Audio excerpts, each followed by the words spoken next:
Meanwhile, the Saudi-led coalition that is backing the Yemeni government against the Houthi rebels has announced a ceasefire from Wednesday. It's a pause in fighting that has been proposed ahead of the holy month of Ramzan. The Houthi rebels have rejected the proposal. They've called it completely meaningless without the coalition fully reopening the country's ports, which, remember, presently have been blockaded by the Saudi-led coalition.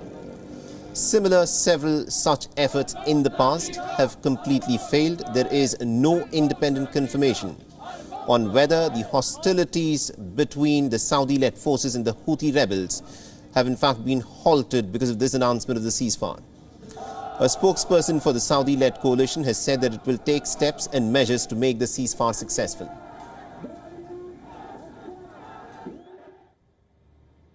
The coalition to restore legitimacy in Yemen has announced the halt of military operations inside Yemen in order to ensure the success of the Yemeni consultations and to create a positive environment for peacemaking during the month of Ramadan.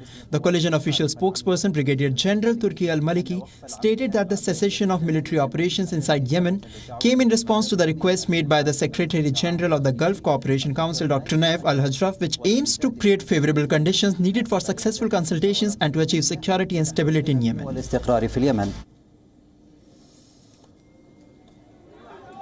Ramzan is expected to start in the first week of April. The Iran-backed rebels are skipping the Gulf Cooperation Council summit, which is to be held in Riyadh. The meeting involves the Yemeni government and the US and UN envoys to Yemen. The Houthis have said that they will not travel to enemy territory for talks.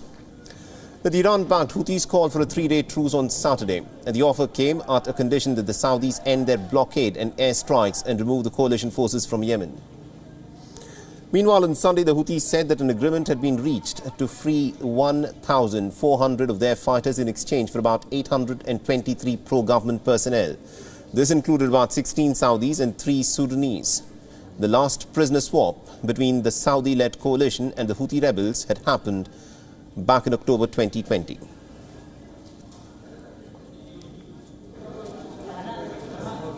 WION is now available in your country. Download the app now and get all the news on the move.